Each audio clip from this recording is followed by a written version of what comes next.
Good morning. How are we doing today? Here's some sniffling. Other people are thumbs up. Thumbs medium. It's a thumbs medium kind of day for me too. I had a really weird insomnia attack this morning and lost like 3 hours of sleep.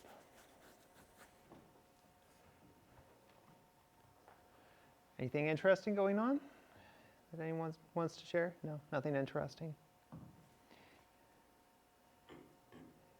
So I'm guessing no one has exams this week? Oh, you do? A few people do. I had one yesterday. Oh, okay. Is that like the last midterm? What? Okay. So there are like, even this close to finals, like that seems a little weird to me, but I don't know. I'm sure everyone will continue to do great. Okay. A quick announcement. I meant to make this on Tuesday and forgot. Sorry. I just sent an announcement via CAT courses. I have to cancel my student hours for today. No, that's on. Okay. I have to cancel my student hours for today. I actually have to drive up to UC Davis right after class and do some stuff up there today. However, I will be back and can meet with students tomorrow, ideally 2 to 3 p.m. There's a little bit of flexibility there, but I have to be on campus for a thing from 1 to 2 tomorrow. And so like if you need to meet with me, email me and we can meet like right after that, 2 to 3 p.m. And that can be either in the Lantern or in my office, your choice. I apologize for that inconvenience. Polyphony is back and we'll be having office hours tomorrow. And also like a lot of our time today is gonna be writing time. So like you could potentially pull me aside if you have a particular question. Okay. So yeah, actually last time we finished up the SIFT method. I didn't see any remaining questions in there. In the 2-sentence papers from Tuesday, but at this point, does anyone have any remaining questions?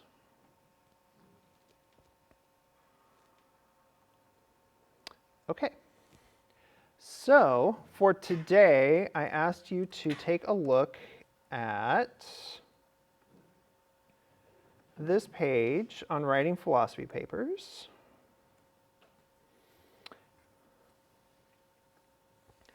And I wanted to start with a bit of reflective discussion of what was going on in here. So what I'd like you to do at first in your groups, talk about these 3 questions. Based on what you read in that document, what makes philosophy papers different from papers in other classes? What's something that would probably make it easier to write a philosophy paper compared to papers in other classes, maybe especially other humanities classes like say literature or history? And then what's something that would probably make it more difficult to write a philosophy paper, again compared to papers in other humanities classes? But you could also think about papers in your STEM classes too. Are there any questions about those questions? What I'd like you to talk about? Okay. We'll start off with 5 minutes or so in your groups on this and see how that is going. Yeah. And I'll go ahead and turn the music back on because I want to check something with display 1 and the audio.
Okay, let's come back together.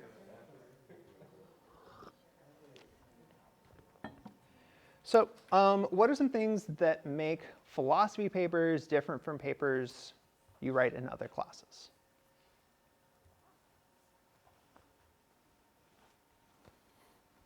Yush?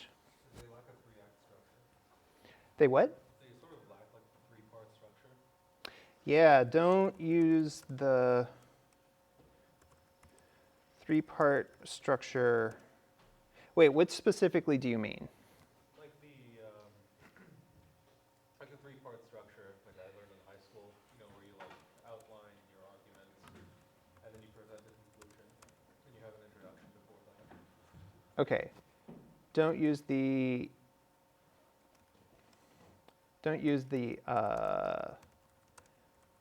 standard paper structure from high school. Okay. Other thoughts? There are lots of good thoughts. Yeah, Oakley. Is it like necessarily a conclusion that you have to write for philosophy paper?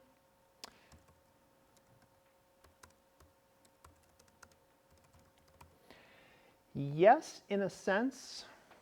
No, in another sense. There is a conclusion in the way that we've been talking about it in this class, right? You're giving an argument, and that argument is going to have your conclusion, that is the thesis of your paper. So it still has that.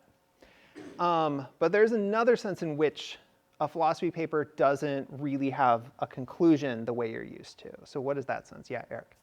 No, I just said the exact opposite. Okay. Philosophy paper requires a conclusion, and other research papers do not. Okay. So requires maybe something like a clearly stated and well-defended thesis, something like that. Yeah. Okay, so what is the sense in which these papers don't have a conclusion? Duncan? Well, in the same way that we don't need to use the standard paper structure from high school, you don't need to use that final paragraph that restates all the earlier points and then comes to the conclusion for a second time compared to the paragraph once before it, to just have a basically summary of the rest of the paper. Because we're already not doing that standard format, we don't need that type of strictly made conclusion. You still need to conclude your arguments, though. Like, you have to come to a conclusion.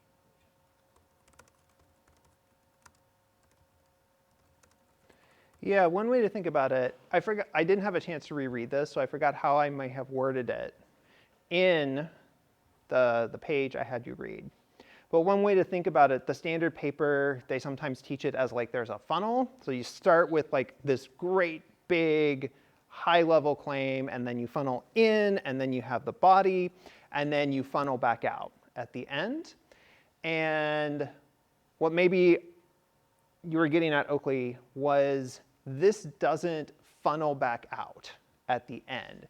I'm not asking for like big, broader world historical implications. I'm asking for, what do you think about this particular claim that you're making as your thesis? Yeah, Oakley? Because it's mentioned to be verbal reply, like a conclusion for the last part. Mm-hmm. So they put like reply in the section when you're giving the section of it, and then like it doesn't necessarily have to be a conclusion from like a normal structure, let's say. Yeah, and the paper assignment we're going to be working on in particular, it doesn't even have a concluding paragraph at all. It will just be your argument, an objection to the argument, and then a reply to that objection. Okay, how about some things that will either make it easier or more difficult?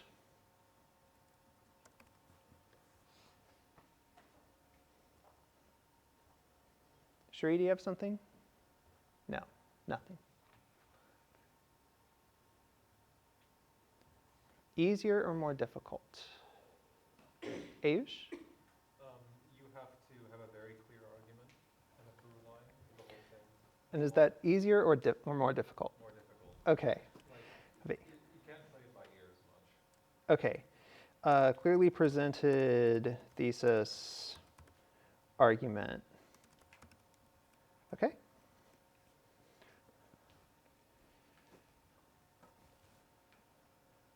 Elizabeth? I think something that would make it both easier and more difficult, depending on who you are, is that you suggested have a really in-depth outline for your paper. Okay.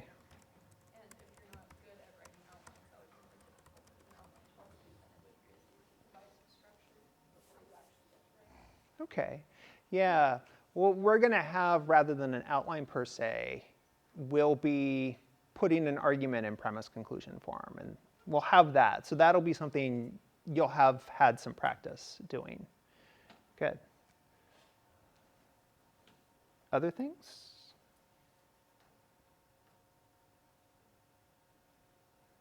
There are lots of good ideas at these two tables.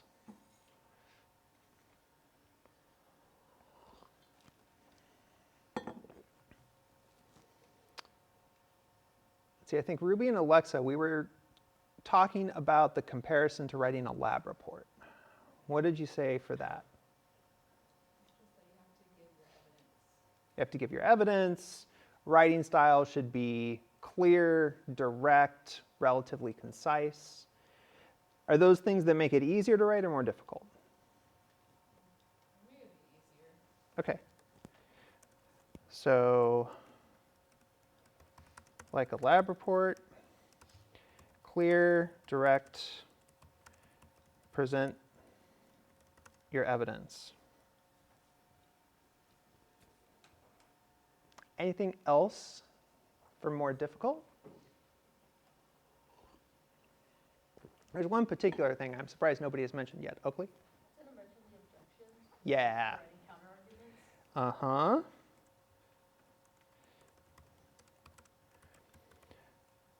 I'm not quite sure why that's in bold, but it's actually a really good one.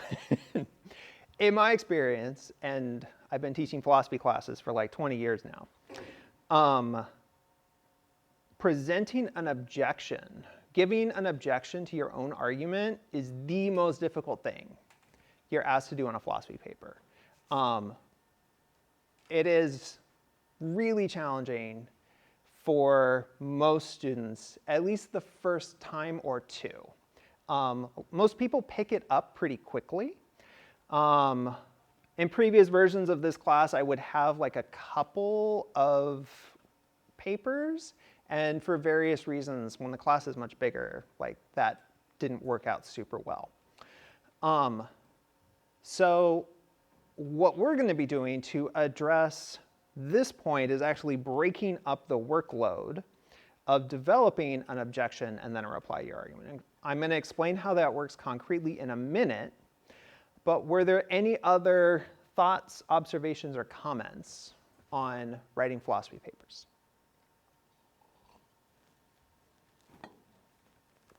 Yeah, Oakley? This is just about the difference, because I've never heard it be brought up anywhere else, but it's like the shotgun method of throwing out a bunch of arguments that aren't Yes. necessarily good.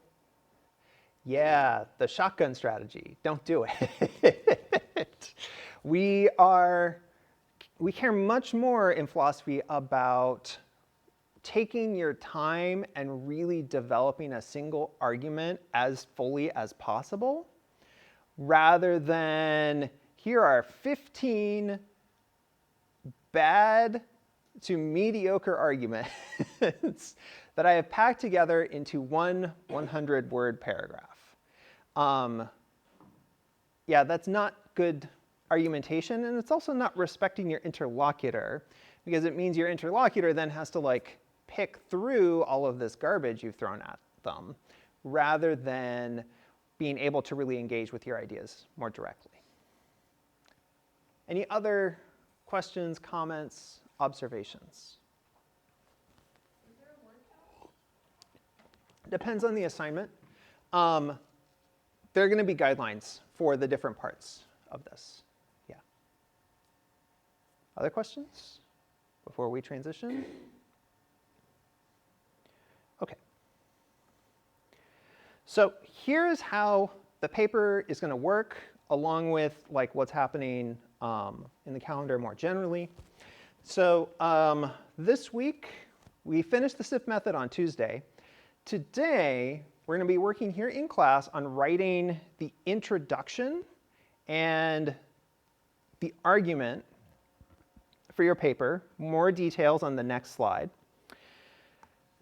Tomorrow, Polyphony and I worked out, it will sort of be up to what you all want in discussion tomorrow.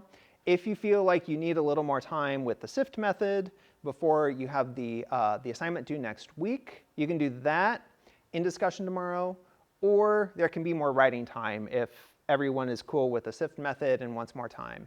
Because you'll get time to write this morning, but like only limited time, and the idea is that most of the writing will happen in this class. Well, will happen during class time. Next week, on Tuesday, so the first draft of the introduction and the argument paragraphs are due Monday night. Tuesday morning, you will be randomly assigned someone else's paper, and you will have to write the argument, you will have to write an objection to their paper. So the idea here is it's really hard to formulate an objection to your own ideas. It is much easier to formulate an objection to someone else's ideas. So, and this will be done randomly and anonymously unless people put their names on like their Google Docs, okay? So someone else will be writing an objection to your argument on Tuesday, and you will be writing an objection to someone else's argument on Tuesday. Then on Thursday, same thing, except now it will be the reply, and it will go to a third person. So your paper will kind of be this collaboration between you and two of your classmates. And that will happen over the next week. Then on Friday, you'll have time to review the objection and reply that two other students wrote on your paper. And you'll be able to start working on revisions, right? Maybe somebody didn't quite understand your argument, or maybe you think the reply wasn't great and you want to fix that up. But this gives you a strong place to start. Then the final week of classes, we'll do a peer review of like the first drafts of the whole thing. And then the last two class sessions will be time to work on making a final round of revisions, and then you'll turn that in the Tuesday of finals week. Okay? So are there any questions about the general logistics? Okay. We'll worry on Tuesday about how you're going to get access to somebody else's paper and how that gets allocated. Our goal for now is to get you started writing the first two paragraphs, the introduction and presenting your argument. So I have a version of these on the slides. There's also an assignment in CAT courses, which you're going to turn in the link. So what I'd like you to do is create a new Google Doc. Make sure that it's set to everyone can edit, because somebody else in class is going to be adding their objection paragraph on Tuesday. So you want to make sure they have access to that. Then write a one-paragraph introduction to your topic. Target length here is 100 to 150 words. So it's a nice long paragraph, but it's not super long. Then present your argument first in premise conclusion form in a very, very concise way. And then in prose form as a paragraph where you can add more support and more elaboration, more detail where it's needed. And the target length for that is 100 to 150 words. Okay? So what your Google Doc should look like is these three things. A one paragraph introducing your topic to somebody who probably doesn't know anything about it. Presenting your argument in premise conclusion form, and then you're taking that premise conclusion version and putting it into a paragraph. I'm guessing you won't get all the way through this today. That's why there's the possibility of extra writing time on in discussion tomorrow. And hopefully between today, maybe tomorrow, you'll have a lot of progress and it won't be that much more work to finish this up and submit it by Monday night. Questions?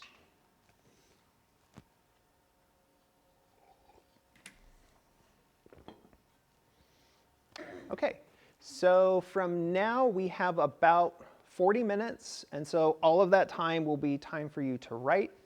I will stop the recording here because there's going to be nothing more to record. But in class, I'll have the music going and can circulate if you need help or have further questions. Sound good? Okay. Oh, I will also say explicitly, this is not like you have to sit and do this completely silently. This is not like a written exam or anything like that. If part of your process is talking through ideas with other people, not only is that allowed, I would actually encourage you to do that. Sort of talk through your intro, check with one of your neighbors, like, does this make sense? Can you understand this without any background? Which premise of my argument do you think is the weakest? And in the prose version, I should shore up. Those kinds of conversations can actually be really helpful at this point. Okay? Let me